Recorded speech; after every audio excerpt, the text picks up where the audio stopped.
Stranger Things, Danger Things is the most overrated show on the planet. Normies love it, 80s man children love it. The Duffer Brothers made a name for themselves. The idea of mega things began after the release of the Duffer Brothers' 2015 film Hidden. They were trying to find success after Warner Brothers failed to produce their project, but ended up getting discovered by M. Night Shyamalan Ding Dong. The Duffer Brothers worked with Shyamalan on the TV show Wayward in order for them to come up with their own series. The original series was titled Montauk and was to take place in New York near Long Island. Involved conspiracy theories and experimental governments. After changing the location to Hawkins, there was a lot going on with the title of the show, but it took them a while to realize that they just need to take the Stephen King novel Needful Things and change it to Stranger Things. The show has a fun cast of characters, great production design, and a killer soundtrack. The member berries are strong with this one. The story is about a boy named Will who disappeared, and it's about everyone around the town of Hawkins finding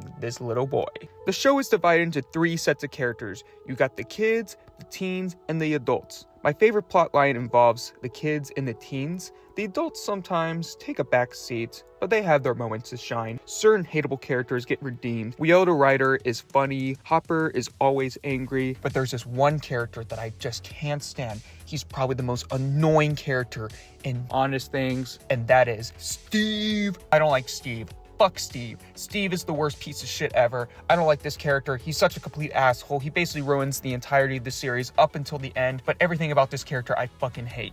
I don't know if this character can ever be redeemed. It seems like Stupid Things is only built to be a mini-series with 8 episodes on Netflix. They had a pretty solid conclusion, and that is the entirety of Stranger Things. Too bad it got so popular they decided to make more seasons. Coming into the show, I thought Stranger Things was going to be 1 season, but the success and popularity of Stupid Things managed to get it another season and forward. This is the beginning of the downfall. Season 2 is good, but it felt like a blur. Everything is still there, but this is when those certain scenes start to become meme-worthy. Because you're a brat. You know what that word means? How about that be your word for the day, huh? Brat. Why don't we look it up? B-R-A-T. Brat. Hey! What the hell is wrong with you? Since season 1 was set in November of 1983, Stranger Things season 2 is set during October of 1984. It's Halloween, and Elle is completely separate from the majority of the cast. She does her own thing, discovering her little origin story mumbo jumbo, meets a bunch of characters that I don't give a shit about. The kids start to solve this Scooby-Doo-like mystery of figuring out what's going on with Will, why he's always puking out shit, making sure he doesn't have any more stomach bug situation from the underground realm. SAG President Sean Astin appears as a special guest star, and I really enjoyed his character of Bob. But then there's this one character that finally gets redeemed. He's probably the most redeemable character in all of Stranger Things, and that is Steve! Something happened when he ended up meeting Dustin, and the two became some of the most iconic duos in all of Ranger Things. The opening of season 2 sees the boys trying to gather a bunch of quarters, and then Mike does the worst thing I've ever seen him do. They all go to the arcade and play some Dragon's Lair. Wait, hold on 1 second. I'm sorry, I'm just so focused on playing Dragon's Lair right now, I can't do this video. Give me 1 second. And I'm back, I beat Dragon's Lair. Anyways, they play some Dragon's Lair. We'll start seeing shit once again. And then we get a new character that is introduced called Mad Max. Not this Mad Max, that Mad Max. She becomes a pretty likable character, and I enjoy Sadie Sink's performance. I think she's one of the few actresses from Danger Things that is definitely going to some places. Another new character that is introduced is Billy. He's pretty cool. This was a pretty weak season. There wasn't much memorable moments. Everything just felt a bit of a blur. Didn't seem that interesting. There were just some really annoying ass moments that just had to increase the drama aspect. Trick or treat, smell my feet, give me some fucking shit to eat.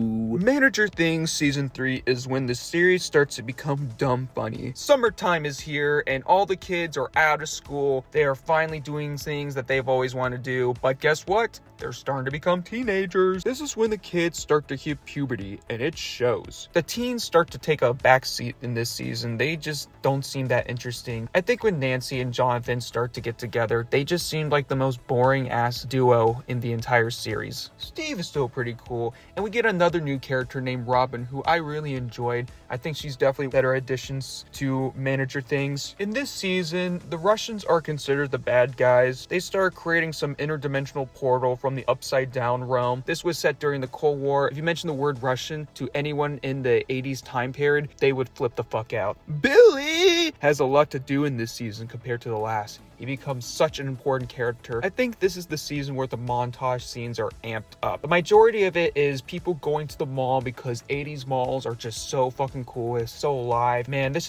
makes me want to go to the mall. Let's go to the mall. Let's see what the malls look like now.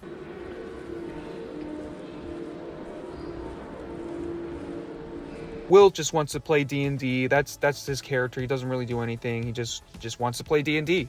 That's all he wants to do. This is the season where the kids need to learn how to get along with each other. Jim sacrifices himself at the end. Not as good as season 1, definitely better than season 2. It took a very long time to make the next season of Danger Things due to COVID impacting the entire world. Ranger Things ended up getting released in 2022, which was 3 years after the last season. Season 4 of Mangle Things is pretty bad. I think it might be the second worst season overall. Not to say it was the worst thing I've seen on the planet. I think there's certain good moments here and there. Tone is just all over the place, which is not surprising because the tone was already all over the place from the beginning of season 2.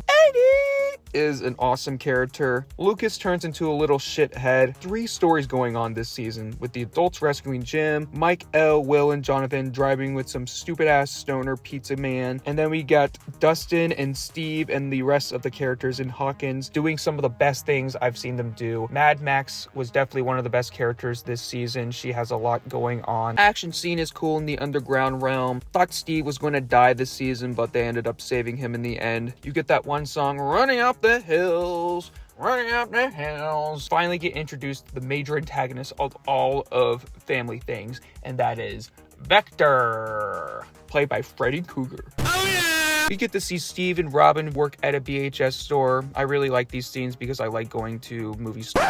Wait a minute. Why do I see this guy everywhere? He's like in every single thing I've seen him in. I forget his name, but he's just that guy. Will was trying to come out of the closet this season, but he ended up not doing anything whatsoever. He kind of just crying like a little bit. The ending of season 4 feels like the ending of Avengers Infinity War, where all the characters who survived ended up gathering together and looking out in the distance, realizing they're about to face the ultimate enemy of their lifetime, the final boss of the Dark Souls video game. This is the most epic showdown. They're just standing there looking so pissed off because they are so sick and tired of doing Manager Things. I would feel the same way because something special came into my life that Stop talking.